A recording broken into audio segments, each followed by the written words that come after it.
Yes, guys, welcome back to Shootout. Today, we have got a change of scenery, all right? Don't panic. We haven't lost the second camera. We haven't downgraded the set. Younes and I just wanted to be close to one another because it's Christmas, and we have brought a good friend of ours on the channel today because we're here to talk about Leeds United. So, there's nobody better, and you guys are going to see Ash's face more often, I hope, on this channel. Ash, welcome to Shootout. Cheers for having me, boys. You are the Leeds rep. Oh, God, that's a lot of pressure, that. There Leeds is a lot fans of pressure. A hard bunch to please. I know them well. You're. I feel for you. I looked at Younes because Younes has got, would you say it's a soft spot for Leeds United? I do, and I know that as Chelsea, that's like it doesn't work.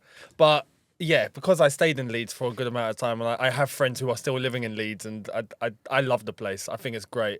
I mean, I had you come to the Leeds bar to watch one of the games. This is what when we say this to you lot. Yeah. Now you can put like a face to the moment. Like if ever you want to dream and think about what Younes and I do, now you can imagine we're having a beer with this bloke, all right? So He's responsible. It's easy.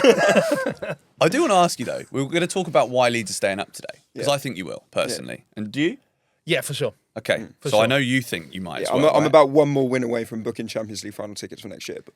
Well, that is not the delusion we signed up for. But I will ask you first of all, like, what do Leeds fans think about the rivalry with Chelsea? Yeah, I'd love to see this perspective. It's a good question. I think amongst the older generation, it's more intense. I mean, every time I go to like a Leeds game or a Leeds bar, they're always singing songs about multiple teams, but there's always songs about Chelsea. When we were in the Leeds bar, It was the first song, wasn't it? I was like, what are we doing in there? And I had Chelsea shorts on, You did. and I'm like, all right, looked at let's each other. fold this up then. And that was before the Liverpool game as well, wasn't it? Which is obviously now a famous historical moment on the channel. But give me your top end, Ash. Like, what do you think of your season so far? Do you know what? I think it's... If you were to ask before the season even started, especially after the transfer window closed, and said, this is where we'll be at the moment, I think Leeds fans would be like, no, I can live with that. There was a period of time a few games ago where, well, before we went into that run of games against City, you boys, and Liverpool? Yeah, Liverpool. Before that, Farke was under a lot of pressure, which I think was a bit harsh, to be honest. He's not had the biggest of support from the board in terms of the players we brought in. Probably left one or two short in terms of signings. He can be at fault for being a little bit stuck in his ways, refused to change things. But at the end of the day, the last 2 years, all three promoted teams have gone down. And I think the fact that Sunderland this year have done so incredibly well has almost made Leeds fans be too harsh on Leeds. Because it's like, oh, look at how well Sunderland are doing. But actually, the fact that we're even fighting for it, and we're at the moment, I think, 3 points clear of relegation, is a massive achievement considering how big that gap was going. Everyone in the Premier League this year has been there for a minimum of 3 years.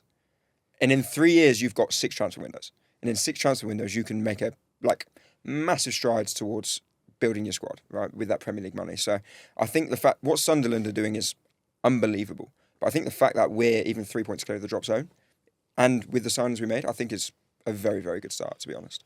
Would you say there was a time where you might have been a bit concerned of, especially prior to the Chelsea game, to the Liverpool game, there was pressure on Farke, wasn't there? There about was. If he were to lose his games, his job's probably done. It was, and he had to pull something out of the bag in the 3 hardest games of the season. So he's done very well with that, and he did make a change. And like against you boys, I remember texting you before. And the second half of the City game, he went to a back 5. We had not seen it before, and put 2 big lads up front. And we battered them in the second half and won the second. I know it's a silly saying, but we won the second half. And then when I saw the lineup against you boys, it was like another big 3 centre halves, 2 big centre midfielders, 2 big strikers. I was like, oh, I'm so excited. I think that's what Leeds needed, though, isn't it? Like, I think sometimes you can get promoted from the Championship. You're riding that wave of optimism, positivity. You've just done really well. You got promoted. You win the majority of your games. But I think a lot of the reason why teams get relegated and go down so quickly is because they still want to play their way. And I think sometimes it can take a lot for a manager to be like, all right, look, hold my hands up. These players, and we can go through some of them, but these aren't up to the standards of an Aston Villa or a Sunderland, even maybe, or a Man City. So we've got to make do with what we've got. And like you say, change into a back 5, sticking 2 big boys up top. It's great to watch, by the way. Mate, that's why I wanted to do this vid today, because the difference from half time at the Etihad has been Massive. And you can see it, like, listening, unfortunately, beating Chelsea, well done for that. The noise. Like, Jamie, who's a mutual friend of ours, he messaged me and he was like, he's got a mate at the stadium who said it was good atmosphere against Chelsea, but now Liverpool, it's absolutely rocking, which is, you know, that you need these momentum shifts if you want to stay in the Premier League. And like you say, you got a 3-point cushion now. So what do you think needs to happen in order to build upon this? Like, are you worried about the Christmas period? Where do you think it could go wrong? The thing is, where it could go wrong, I think it kind of comes down to the fans, because the Leeds fans are like the most passionate. But because of that, if things are going great, it's a 12th, it's a 13th player. But if things aren't going well, they can turn quickly. So I think away form, I think not irrelevant, but away form, we're going to probably lose more away games than most teams in the league. You lost 6 out of 8 so far. Exactly. Although we did get a point at Brentford, very good point, I think. But I think our whole season depends on the home form. If we make our home ground somewhere horrible to play, and you mentioned about the switch up in formation, in the summer we bought loads of players out like 6'2", 6'3", 6'4". Like, we've bought players that are good for that, and then just playing into those strengths. And like you said, the difference was class. And Farke was one of those that made the mistake at Norwich, where he tried to do the same thing again. Didn't really have the backing from the board at Norwich, got relegated. He'd done it twice. So this time round, I think that's why there was a lot of pressure on him quickly, because he nearly got sacked even when we got promoted. Someone mentioned to me actually at the start of last season that there was a bit of supposedly a falling out with him and the board, and that even if Leeds went up, he'd get sacked. I was like, oh, it's nonsense. And then we went up, and then the rumours were coming out. I was like, oh, maybe it's not nonsense. He held on to his job. I think the board thought it would be too much of a risk to get rid of him. But you do feel like the Leeds board are just waiting for an excuse to get rid of him. So then when he had a couple of bad games, it was like, oh, okay, maybe he's not up for it. Maybe we need something different. But he himself went, okay, I'm going to change it. And I mean, the changes worked really well, playing into strengths. But also, then against Liverpool, the 5-back wasn't working particularly well. Went to back to the 4-back, played brilliant. And then the same thing happened in the last game against Brentford. Went back to the 4-back, played brilliant. So it's not even just the fact that, oh, the 5-back's working, or the 3-back, whatever it is. But actually now there's 2 systems we can play. And I really like the starting with the 3 at the back, the 5 at the back is very solid, very physically demanding on the other team. And then we can always switch it up and add in an extra attacker and change the shape. And it's worked really well in the last 2 games and got us points. So the adaptability is something we haven't shown at the start of the season. It was like, this is the only way we know how. Now there's a couple of ways. So I think what could go wrong would be the home form. I think for me personally, I'm accepting away games are going to be tough. Mm-hmm. But the biggest thing Leeds can do is make Ellen Road the most horrible place to play in the Premier League. You want teams to come there and be like, I really don't want to play here today. And you want to look at the Leeds team and be like, he's going to fucking elbow me. He's going to be standing on my toe. He's going to be a horrible bastard to play against. And the crowd are going to be on top of you if we've got a bit of good form. Big tackles going in. We've got some brilliant, like, combative midfielders. So I think how we played against Chelsea, how we played against Liverpool, like, if we play like that all season, we'll be absolutely sound at home. What was your expectation coming into the season? And how does that compare to now and what you guys are looking at now? Because Leeds coming back up, I think, was due. Leeds for us should be a Premier League You want team. Leeds in the Prem, You don't do. you? They don't really belong. I don't want to say that in a condescending way to anyone else, but they don't belong in the Championship. You know what I mean? There's clubs that are just meant to be in the Prem. But when you look at the promoted teams, as you've said, there's a lot of them that come up and then go straight back down. Sunderland, we initially thought, okay, now they'll probably be one of those. But now they've had a blinding window and now they're setting levels and people are talking about Unbelievable. Possible European spot for Sunderland. You know, we'll see what happens. But the expectation that you had coming into the season, coming back into the Premier League, compared to how are you feeling now? It's hard because all of us Leeds fans are absolutely delusional. So we're... Sweet. Well, either delusional or pessimistic. It usually bounces between the two. Honestly, a couple of wins in a row, I'm like, oh, you know what, top half the table. European. And then we lose a couple of games, so I can't wait to watch the Championship again next year. So I think expectations before the window, I was feeling quite confident. We smashed it last year in the Championship. The year before, we had probably a better team, like better individuals. We had Somerville, we had Ruta, who, like, Jorginho is one of my favourite players. He was the most unbelievable player to watch. He just kind of goes under the radar, doesn't he, Ruta? Even for Brighton now, it's like he crops up with goals and big goals too. He scored a couple against Chelsea, didn't he? Yes. He's an annoying player. He is one of those that he's hard to describe because he doesn't look like he should be good at what he's good at. But his feet are unbelievable. He's great at dribbling, but he's so strong. And like you get the ball into him and he'll just turn you when he should never turn you, or he'll beat you in a position you shouldn't. And some of his highlight reel from that last season in the Championship was absolutely absurd. I know it's a Championship, but he was head and shoulders above any other player in the Championship in terms of ability. And then he also had the end product with his passing. His shooting, not so much, but his passing range was unbelievable. He would beat players, all of this. Anyway, he was unbelievable. Somerville, it was class as well in the Championship. He's an exciting player, isn't he? Yeah, Very. and then we lost those two. And then we replaced... Who did we replace him with? Got Manor Solomon in. Very, very good player. But when I looked at the starting lineup the year after we lost in the playoffs, we didn't look as strong as the year before. But we went and absolutely stormed it that year.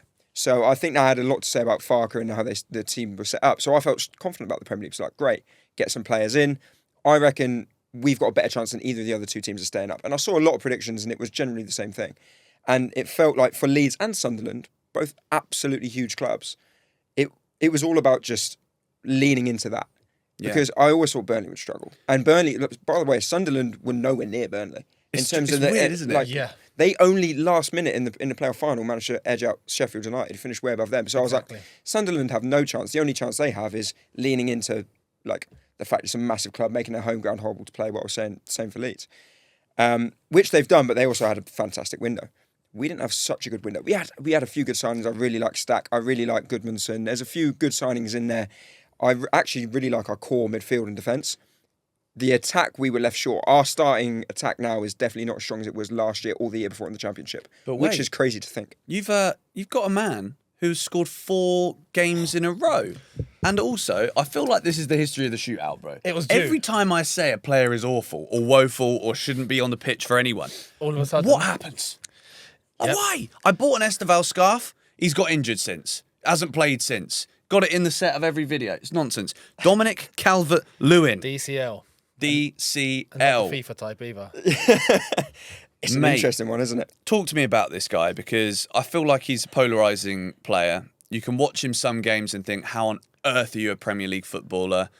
And then you can see what he's done in the last couple of weeks. And if anything, he's kind of the front runner catalyst for what is warranting this video. Like Leeds are on the resurgence, mate, and he's scoring goals. Absolutely. It's when we signed him, the fan base were very split because we were short of attacking options and we needed to get a striker and we needed a winger too. We tried to get Igor Paishao, who's gone on to do brilliant, but we lost out on him. Was he free, Dominic Calvert-Lewin? He was free. So when we got DCL on a free, I was like, that's a good signing. The only thing is it felt a little bit like buying Bamford to replace Bamford. Brilliant. And I mean that in the most respectful way possible because if you look at the stats, Bamford scored more goals in that one season in the Premier League than Dominic Calvert-Lewin scored in the last 4 years in the Premier League. No way. Oh, blimey. Patrick Bamford had one fit season in the Premier League, scored 17 goals, and he was unbelievable. And then the next year he was very injured and we got relegated. And then when we came back up, it was like, maybe he'll be a decent option, but he's getting on a bit. And then it was like, oh, we'll get rid of him, but we'll bring in that Calvert-Lewin. They feel similar in the sense the team plays better with them in there. Like I'm putting them both in this bracket because Calvert-Lewin is strong, he's fast, he's a nuisance, he's great in the air. And as a centre-half, he'd just be annoying to play against. His movement's good. Patrick Bamford, for all his faults, has unbelievable movement as a striker. And any time he was on the pitch, we'd play better. But the problem with both of them is you probably need to give him 6 chances to score. So, but I feel like and when we signed Calvert-Lewin, you kind of knew that. It was like, cool, you're buying a player who's going to be good for the team, he's going to hold it up, he's going to win headers, he's going to be a nuisance, he's going to work for you. But he's going to miss some sitters. And you're going to have games where you lose or you draw and you think, he could have scored 3 in that game. But as a lower Premier League team, I feel like you have 2 options. You either go for that player who's going to be good for the team, and you said compared him to Beto earlier, like similar kind of player, but you know they need a lot of chances to score, or you go down the other route and you get a striker who's a great finisher, but doesn't offer you much else. So they'll be missing all game and then pop up with a goal here and there, but they're not going to offer you much else. So we've got that in Joel Peru, I think. He's a really good finisher. You give anyone a yard within 20 yards of the goal, it would be Joel Peru. He's a great striker in that sense, but he's slow, he's not strong, his hold-up play is not as good. So we've got both. But as a lower Premier League team, you can't get both in one player, I don't think, for the most part, unless you get very lucky. So I looked at it, I was like, that's a good signing. Yes, there's going to be frustrations, but it's a free, and he's a player who's done it in the Premier League, and he offers. Bear in mind, we're going to be the worst team in more games than not. He's the sort of striker you want up front, not a striker who doesn't offer you much, but will score a goal here and there. Do you know what I mean? Yeah. I'm looking at something here just quickly, and aerials won per 90 for Dominic Calvert-Lewin. He's in the top 8% of players in Europe. And In Europe? it's nearly 5 aerials won per 90 minutes.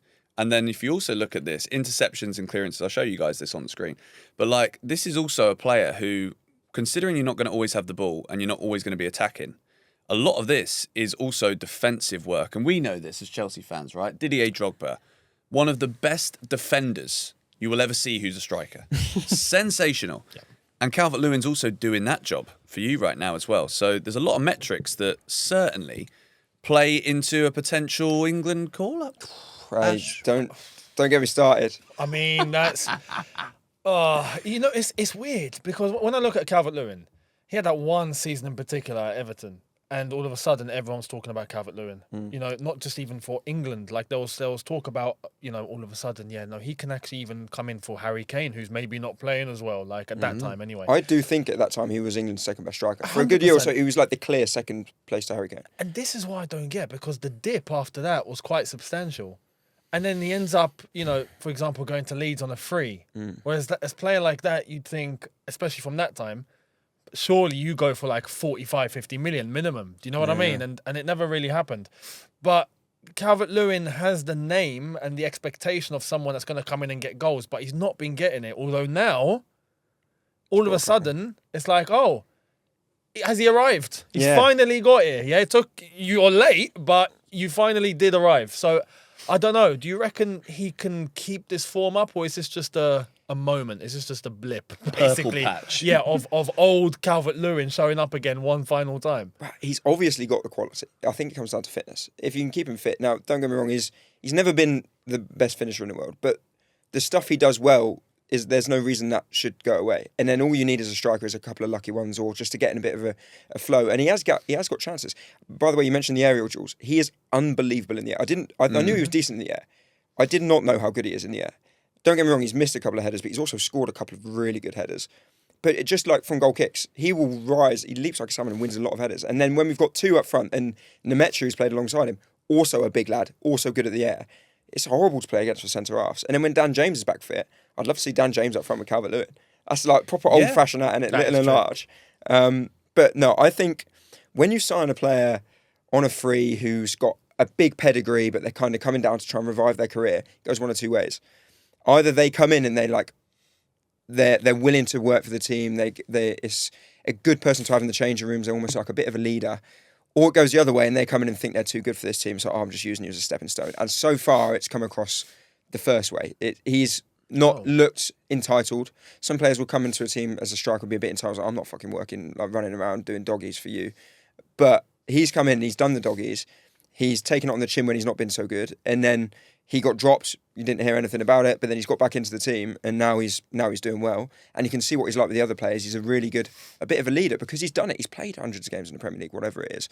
So I think if he can keep his scoring streak going, and anything's possible, because his general play has been very, very useful. I said to you before, he's a weird player to watch, because he's quick, he's strong, he's a nuisance.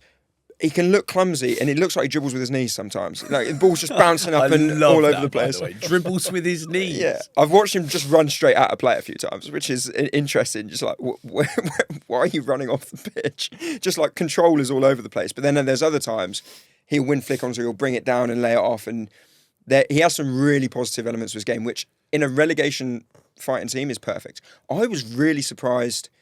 Who was it? I think it was Tottenham who desperately needed a striker. Was it they Tottenham? got Kolo Muani in the end, didn't they? Yeah, I was amazed they didn't sign him. Not as a first choice, but like as a backup, because I could see him being a really good second string striker to any team in the Premier League. Just as a big guy to fight for it up front and win headers. You look at some of the strikers Man United have signed over the years, like Weghorst or Igalo. It's like, he's probably better than them, I'd say. Well, I'm not going to argue against that. I'm not going to argue against that either.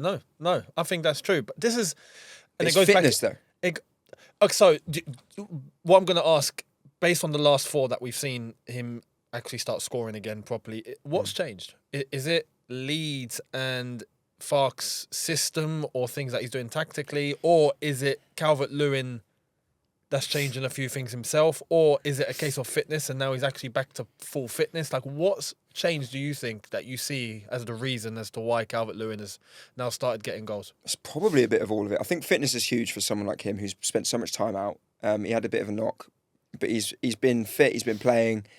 Like any striker, his confidence. His first couple goals, one was a penalty, one was like a tap in. It was against you boys, where Matey made the mistake. He had an open goal. You can thank Tosin for that. Yeah.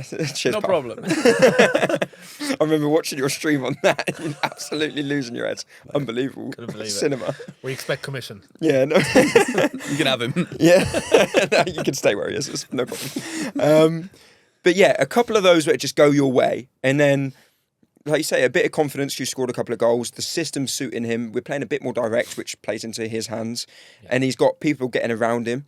And then it's just, and then against Brentford, he pops up with a header where it looks quite a simple header, but if you're not in form, that's not a simple header. And for a lot of strikers that aren't good in the air, I don't think they'd score that. But he's risen really well. It's a great cross, and he's guided it in like Harry Kane or Haaland would. Someone who's just full like of a confidence. salmon, as you said earlier. Exactly. So I mean, to wrap this up, we're seeing Leeds in 17th, and universally, I think we're all very positives in terms of the way that you've spoken about Leeds in particular. You seem very optimistic for the rest of the season. So let's play devil's advocate for a second, Ash, because I'm looking down there at the bottom, and we've got graveyards on this show that Younes has been cleaning every episode for Looking Wolves, after them and all sorts. Burnley. We've ordered one for Spurs because we know where that's going. Yeah, and they got the nice looking grave, but they're still in the grave. Yeah, Daniel Levy don't skimp out on those kind of things. Yeah. I bet they negotiated quite hard for him. Of course, Yeah, exactly, of course, They're 100%. currently delaying the purchase, but that's a story Probably for some another exchange day. players or something like that. Exactly. I'm looking down the bottom. West Ham, you're 3 points ahead of them right now. Mm-hmm. I think West Ham's team or squad is too good to go down. But I think you're better. Nottingham Forest have won 3 out of 5, and by all accounts, I think their squad is also pretty solid. So, who is it that's going to get dragged into this in order to keep you out of the relegation zone? We can say goodbye to Wolves and Burnley. They're gone. You reckon Burnley are gone? Gone, mate. 100%. Absolutely gone. Yeah, I think that they lack what Leeds and Sunderland have of the size of club. Burnley didn't have. So the only thing that was ever going to save Leeds and Sunderland this year. Sorry, the only thing that would save Leeds and Sunderland this year was the size of the club and leaning into that. Burnley never had that. What does that look like tangibly? Because that's something we can all say, the size of the club. But what does that mean? You saw it when Chelsea came to Leeds, and you had a mistake, and you're all right. of a sudden the crowd get on the back of you. The players get the big tackles going in. Like you go to Brentford or a Bournemouth or a Burnley, you're not intimidated, are you? You go to the stadium and like Chelsea were. We get intimidated easily. Easily scared. We're pretty feeble in that sort of in that regard. Yeah. But these grounds, and we just capitulate. Well, yeah, very fair. But generally, I think they're the grounds where you concede an early goal, or it's not going your way, or a big tackle goes in, the crowd get behind you. It can go the opposite way. You see Everton, it happens to Everton a lot. If the fans go the opposite way for them, they fall apart. That's true. Yeah. Yeah, very much so. There's a few teams in the Premier League that aren't so good at football, but when they've got the crowd behind them, you back them to beat anybody. And I think Leeds and Sunderland had to play into that a little bit. Yeah. You look at Sunderland in the derby against Newcastle. That- like That's I phenomenal. not Through for the 1 TV, minute thought they would mad. lose that. No. Yeah. Like I was like, there's no way Sunderland lose this game because they've had such a good season. They got the fans behind them, and I think that's always going to help us. West Ham are a big club. I think you're right with Forest. I think Dyche is class. I think he's a great manager, and he's who you want down there battling for you. If we did get rid of Farke, he'd be the one I would have been like, oh, let's get Dyche in. But I think West Ham, you say they've got a good squad. You take Jarrod Bowen out of that squad, they're relegated. And he's class, He's isn't he? unbelievable. For He that. is really, really good. Do you know what? I remember when he was at Hull, because Leeds were in the Championship. I used to watch a lot of Championship. He would every goal they would score, he'd be involved in it. He'd either score it or assist it. I was like, this Bowen lad's class. And then West Ham signed him. I was like, Hull are in trouble. I think they lost 5-0 the next 2 games. Really? Honestly, They were sad. Yeah. He was their whole team. And now at West Ham, he's kind of become the same thing. They're struggling. They're another one where the fan base can get on the back of them if they're not doing well. But Any he team is that a plays at an brilliant man. Olympic stadium with a track around it deserves to go down. Exactly. In my opinion. Yeah. Sorry, guys. No, It's it's just And it's very- not even their fault. That's the taxpayer who paid it as well. It's just Yeah. ridiculous. Why do you reckon I'm here, mate? I'm sick and tired. Mate, I went to West Ham, right? I did a FIFA event years ago. and I was stood on the touchline, and you can't see. You know, like you stand on a Premier League touchline, like at the level that the managers are. You can see the other side. The pitch goes like this. It's like a little mountain in the middle, and it goes over. You can't see the other side of the pitch. Really? It's mental. Wow. Yeah, it's curved. Mad. It's curved. Well, I mean, is the Earth flat? Is it round? Well, it's not Story there. for another day, isn't it? Really. Like, I've got to ask, boys, if Leeds ain't going down, who is? West Ham. West Ham says Someone's that. buying Bowen in Jan, and if someone signs Bowen in January, I'll celebrate. Honestly, I think they'll go down. Really? I think. Oh no, because Fulham weren't far away. Brentford weren't far Fulham away. I was go going to down. say. Brentford are one. They've been unbelievable at home. If they lose their home record a little bit, then they could be in trouble. Keith Andrews is a manager where everyone was a bit like, oh, is he up to the standard? He's done all right, but a few bad results. People get on the back of them. They haven't got that big club side of them, which I think is easy to underestimate. So there's a few that could get dragged into it. It's every season before the season, you're like, oh, they'll be safe, they'll be safe, they'll be safe. Nottingham Forest, they were Champions League last year. Yeah. Now look at them. But Look at Bournemouth. They had the start to the season. They had now they're literally just in freefall. do you know what? And that's sometimes the dangerous ones where teams start. I've seen it in the Championship a few times. They'll be in the playoffs at the start of the season, then end of the season they're in relegation. You're like, That's the story of Millwall. Quite a few times. Preston. Yeah. How long have they been in the bloody Honestly. Championship yeah, for? exactly. Playoff, and then like second half of the season. And when you're in free fall, it's hard to get out. And again, Bournemouth, tiny little club. Yep. Right. I'll Shouldn't say even be in the Brentford Premier will go League. down.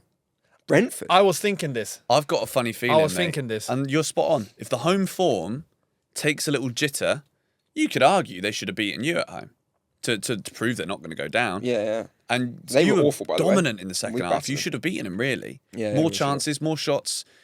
But let's see. Do you know what? This might not be a popular opinion amongst the Chelsea fans, but I want you to stay up. I want Leeds in the Premier League, and I want you in the Premier League, Ash. Thank you for coming on, need you mate. to This stay. has been a joy. Oh, good. Yeah, and then I can come back and talk about how DCL should be in the World Cup team a little bit more often. We should do that next video. There you are, guys. Have you got anything you want to plug and anywhere we can find you if we want more? I just don't know. I don't do much football content. You should. Ash_Morris999 on Instagram, and It's because he's a copper, mate. yeah. Well, Everyone just switched off.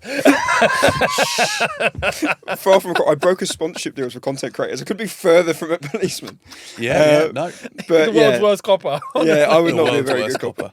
Yeah, that or search Ashley Morris on LinkedIn. But I've never seen anyone plug a I'm LinkedIn. probably not. I'm not You the lot. right person here for this. Chat, we got to sort this out, mate. He's got to make a channel. We can't go promoting people's LinkedIns. We can. That's outrageous. We can. But wow. That's the first person to promote LinkedIn. Petition to get Ash and his YouTube channel up and running. Do you want to see it? Let us know in the comments. Absolutely. Just so I have something to promote that isn't LinkedIn. Facts. Nice. We're going to get Ash on again. He's got no choice. We'll see you next time.